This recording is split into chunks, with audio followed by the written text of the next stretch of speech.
Welcome to YOUCANIC. Today here in YOUCANIC we have a 2014 Chevy Cruze.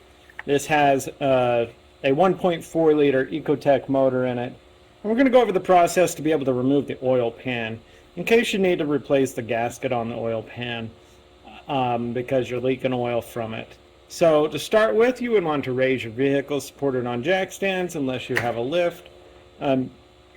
Make sure it's safely secured on that and raise up your vehicle a little bit, because you will need to be able to go under.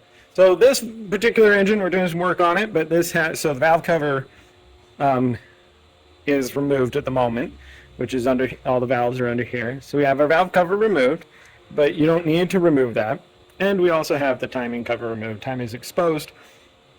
And so that is one reason why we're removing this oil pan per se. It is leaking oil from it, but we're mainly removing it so that we make sure that there's no debris or anything in the oil pan, as we are going to be replacing this timing components because this is broken, so we may have some plastic chips that are down there in the oil pan itself and other debris from the oil pump unit that has gone bad on this particular model. And so we want to drop that and drop that oil pan and make sure that there's nothing in there that can cause any more damage to this said engine.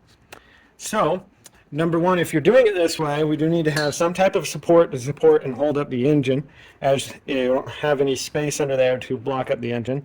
If you were just replacing the oil pan or resealing the oil pan and you don't have this side apart and you still have your motor mount, you won't need to have anything to support the engine up like this to kind of hang it up there. So that being said, a couple things we're going to do to remove the oil pan is what we are going to do is drop the Cadillac converter and the exhaust pipe down, and we are going to unhook it right here at the turbo. There's just a clamp that goes around this turbo connection here, and so we're going to drop it and we're going to undo it there so that we don't bust into the other seals and then potentially have a leak, and then we have exhaust leak codes coming on all the time. So we need to remove this cover here first. These are 3E10 bolts, and we just loosen and remove those to expose it, because there are 2 bolts on the clamp, and depending on the area you live in is going to depend on how much rust potentially is on them. So hopefully they're going to come off here fairly easily, because the bracket is bolted with a T40, but to get to it, it's really tight / it's behind all of this. Okay, so we've removed that little cover shield, and now we have the whole exhaust manifold exposed, and this is our main clamp that we want to get to. And we have a bolt that is right in here somewhere. There it is. We got a 13 millimeter right there and one below it, and we've got this one here for the exhaust clamp. But before we get down there, we're going to unhook this electrical connector that goes for the oxygen sensor, the upstream oxygen sensor, because we want to have that just out and out of the way and not hooked up here. This is a clamp that you pull up and then be able to wiggle and get that to pull out.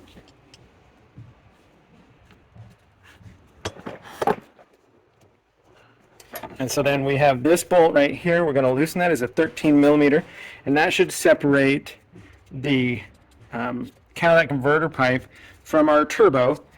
And then we have 2 13 millimeters, one up here and one at the bottom, that are attached to a bracket, and we need to get those to come undone also.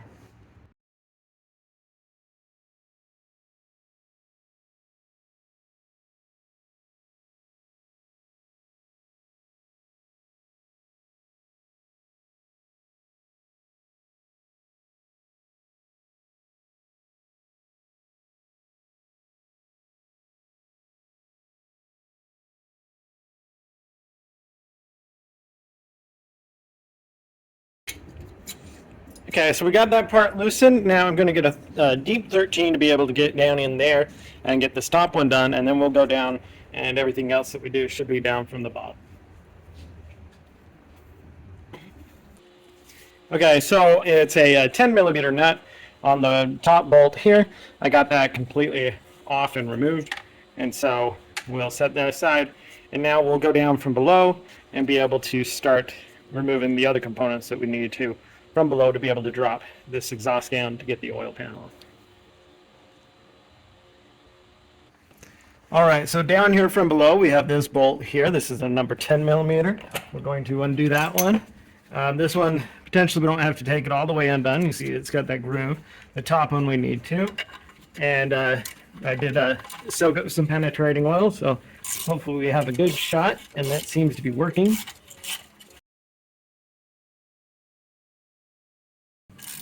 To be able to get that loose and not need to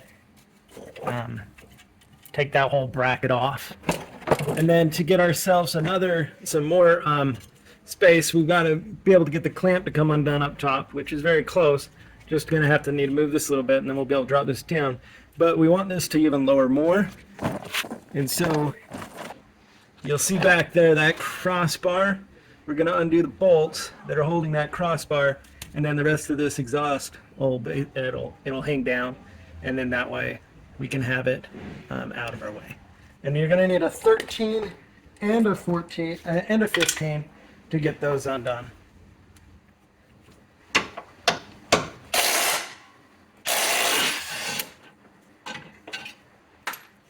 All right, so that's going to be loose. Now we just need to get the exhaust disconnected from up top there. I'm going to reach up there, get it undone, and then we'll be able to just kind of drop this down and let it sit down so it can be out of our way to get the oil pan off.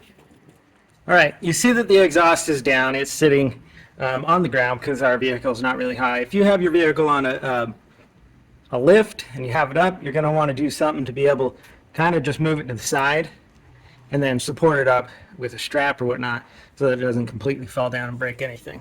But we're fairly close to the ground here. Just have our vehicle supported up on jack stands.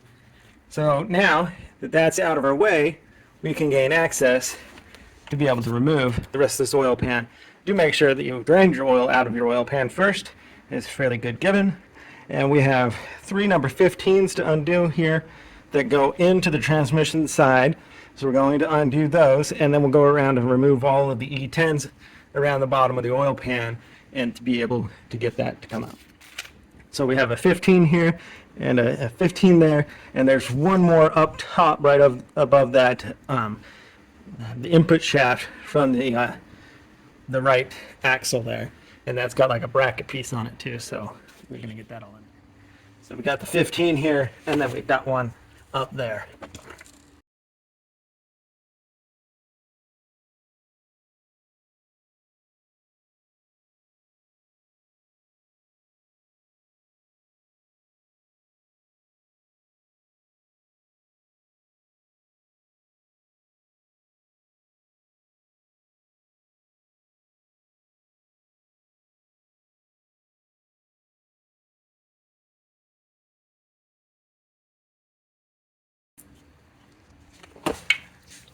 Stand corrected, this top one is an 18.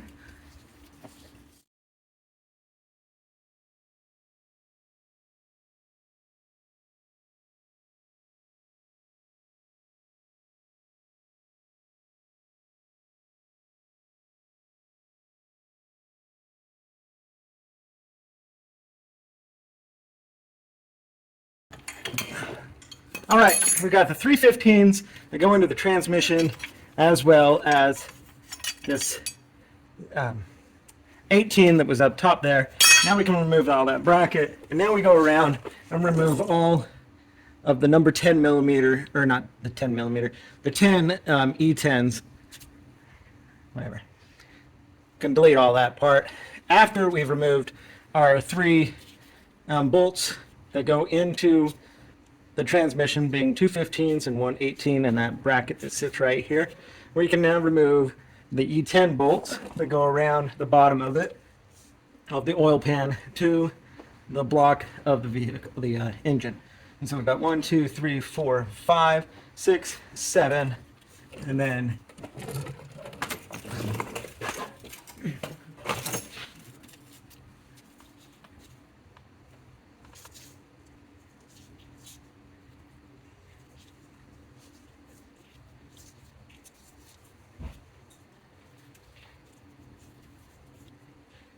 14, maybe 15 different bolts that we need to remove to be able to get this oil pan out.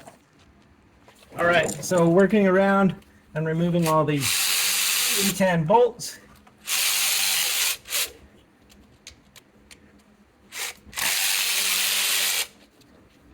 And as you remove them, you verify that they are the same length all the way around. And if not, then we want to make sure that we know which ones are longer.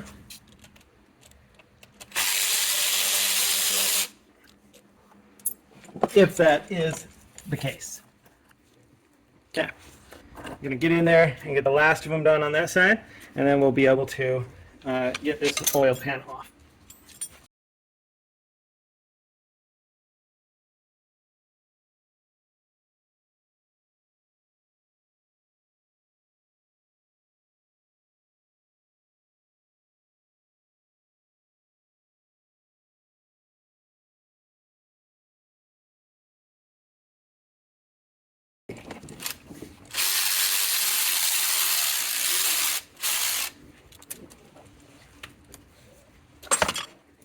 All right, we've got all the bolts out.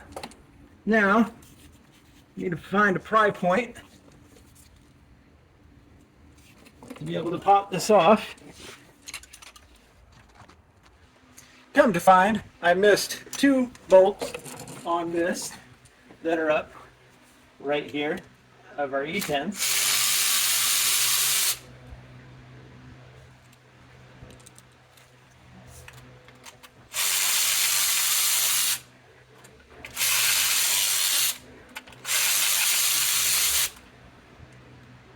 Now, maybe should come up or come down. Oh, yeah, it wasn't too hard after that. So, gotta make sure you get all the bolts out, and then it'll pop off. And so, we have now removed our oil pan from our Chevy Cruze, or 1.4 liter motor. Going to, of course, need to clean up all of the old sealant, and then be able to get it ready, prepped and ready for the replacement of new sealant on the drain pan, and then be able to put it up and torque it back all over. So this will be the process to be able to replace your oil pan, or if you needed to take your oil pan off for other purposes of the vehicle. If you take it off, you clean this all up, get it all free of oils and chemicals, and then it's all clean and dry. And now we need to apply a coat of sealant, and then we can be able to attach this back onto the vehicle. We've done the same on the bottom mating surface at the bottom of the engine block where this bolts onto, and so we will apply our RTV, our sealant around here, gasket maker around and around here, and then on the bottom side of the engine case, there's a little indent that we will fill up right here. And so we'll do that on the actual casing unit of itself, and then we're able to tighten this up and get hand tight, let it sit, and tighten in these side bolts, and then come back in a bit and torque everything to spec.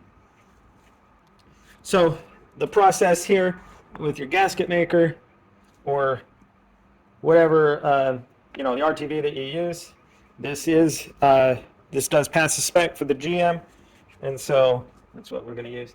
So we want to get a good continuous bead.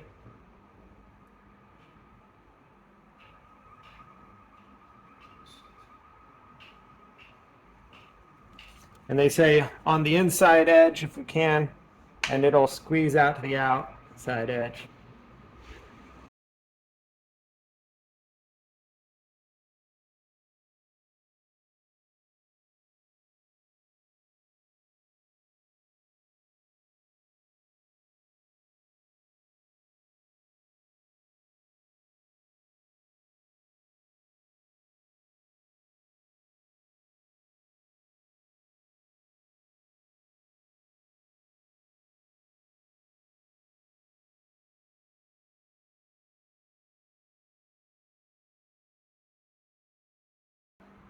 All right, we have a good coat on here.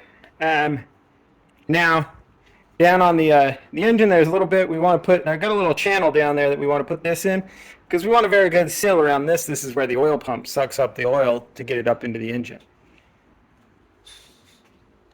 And then we'll be able to apply this and put it up on there, hand tighten all the screws here, the bolts, and then we tighten the 2 bolts here into the side of the transmission. Well, sorry, we missed the install, but what you do, we had those mating surfaces, we had it all done on the inside there with our TV, and then we raise it up, prop it up into the front side, and we pop it up in there, and then be able to hand tighten all these 16 screws that hold it on. And one thing you did want to make sure that on the front side here, there is a little channel right below where the oil pump goes. Then we put some RTV in there, and that goes on the bottom side here. And then when you raise this up, and now we just go around and tighten the 16 bolts, hand tighten. So I'm going to get those just hand tight instead of just snug, and then we'll torque these 2 bolts over here, and then we can come back and torque these. All right, so on completing the install of our oil pan, we have all of the 16 E10 bolts. They are just a hand tight or 18 inch-pounds, but basically hand tight so that the sealant has squoze out and is filling all the voids in the surfaces. And then we're going to allow that to set a little bit. If you're like me, I've probably been doing gasket material wrong for a long time. Apparently, if you read the directions, you're supposed to bring it hand tight, let it squeeze out, and let it cure for about an hour. Then you come back and torque everything to spec. But, however, either way, it does work. I've done it quite a few times and never had an issue. But we have a bracket here that needs to go on. We have 2 bolts that go in here, so we got to make sure we put the bracket in the right direction, which that's not it. It goes like this.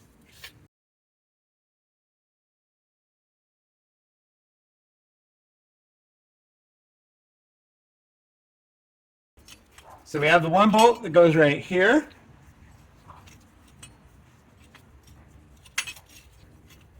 And 1 bolt here.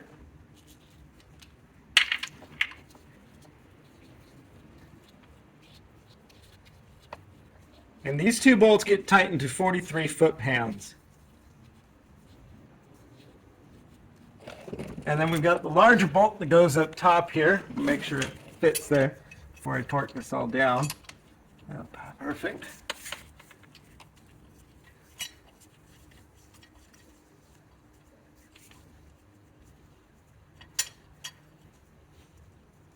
The large bolt is going from the engine block into the transmission. It's not the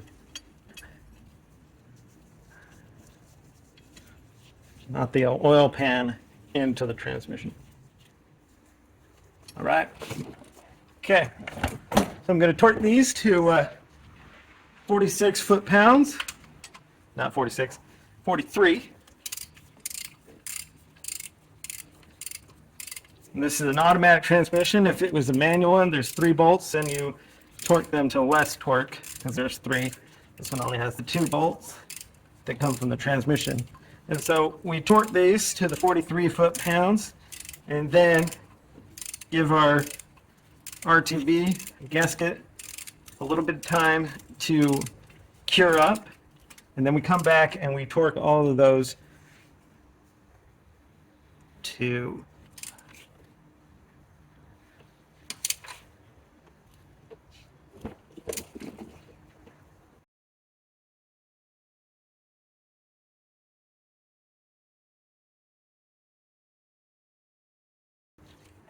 there we go, 43 foot-pounds on the front one, 43 foot-pounds on the back one. So those are torqued to 43 foot-pounds. And we'll torque that one up top there. It's going to take a little bit more. And then we'll come back and, like I said, give it a little time to cure. And you come back and you torque all of the E10 bolts 16 of them that go around this oil pan. Do it in a good zigzag pattern, and to not tighten just one side and then tighten the other side.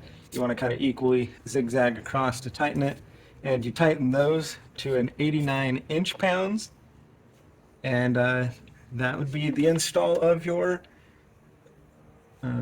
oil pan. Allow things to cure a little bit, and then be able to, depending on the type of sealant that you used, whether you need to let this sealant cure for 90 minutes or 24 hours, and then do that, and then be able to add your oil and be ready to, run your vehicle. Thanks for watching YOUCANIC, where you can be the mechanic.